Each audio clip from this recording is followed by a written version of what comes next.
Od ove godine, nakon odvajanja od bolnice, Dom zdravlja Paraćin funkcioniše kao opštinska služba.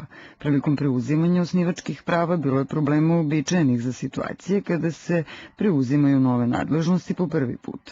Daleko veći problem bilo su velika dugovanja Doma zdravlja koje je opština Paraćin nasledila. Ove godine smo platili dugovanje Doma zdravlja od 40 miliona dinara.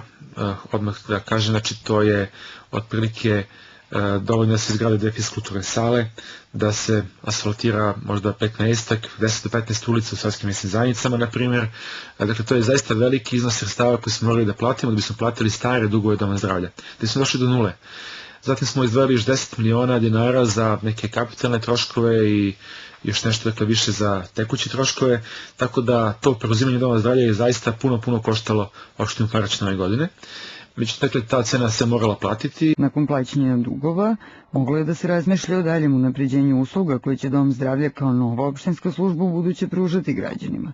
Jedan od koraka unapređenja bila je nabavka 2 nova putnička automobila koje će do kraja godine biti preuređena u sanitetska vozila kako bi se obezbedio humaniji transport pacijenata na hemoterapije i dijalize do zdravstvenih ustanova van Paraćina. A do kraja godine nadam se da ćemo uspjeti da nakon rebalansa budžeta kupimo još jedan mobil za hitnu pomoć i da na taj način zaokružimo recimo u tom delu transporta i pružanja usluge hitne pomoći ono što je ovog trenutka bilo neophodno da te usluge budu kvalitetnije.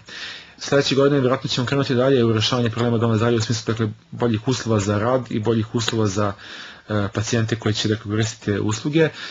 Vidi se već da smo apoteku, recimo, koja je također opštinska služba godine potpuno rekonstruisali posle 30 i više godina.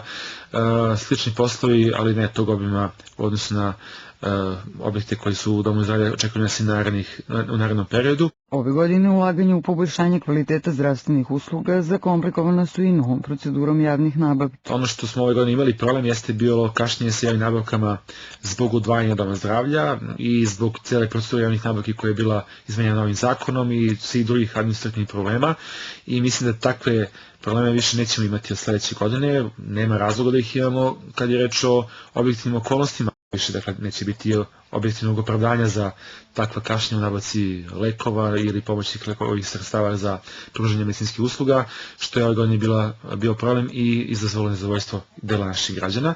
Tako da očekujem da te usluge budu na znatno boljem nivou sljedeće godine. Naravno, bit će tu posla i oko renoviranja ambulanti po selima, koje su također sad deo Doma zdravlja i unapređenje dakle te usluge, jedan veliki posao, pošto to je jedan deo jednog velikog sistema u koji do sada opština nije ulagala i koji je dosta nažalost bio zapušten zbog nedostatka para. Kada je reč o broju seoskih ambulanti, broju zaposlenih u njima i njihovom radnom vremenu, ne treba očekivati nikakve promene. Radit će onoliko ambulanti koliko mogu da ispune zakonom predviđene uslove. Mislim, to mora da se ima u vidu da tako mora biti.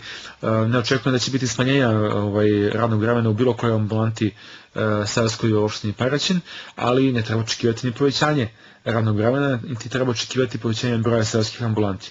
Tu postoje objektivni razlozi, znači ne može se ni držati nerentabilna ambulanta, a nerentabilna je ona ambulanta koja nema dovoljno pacijenata. Ako imate građane dakle, koji žive na nekom prostoru i koji prosto ne koriste uslugu te ustanove, te ambulante, nego koriste uslugu dakle, ovde Doma zdravlja u gradu, onda logično da morate da se pitate zašto uopšte ta ambulanta dakle, postoji i radi. Ali kaže, neće biti smanjenja broja ambulanti, neće biti smanjenja radnog vremena u ambulantama, ali ne treba očekivati ni izmenu u smislu povećanja radnog vremena i broja ambulanti. Rekao je povodom unapređenja zdravstvenih usluga u Domu zdravlja, apoteci i seoskim ambulantama, za koje je od ove godine, nakon odvajanja od opšte bolnice, nadležna opština, predsednik Saša Baunović.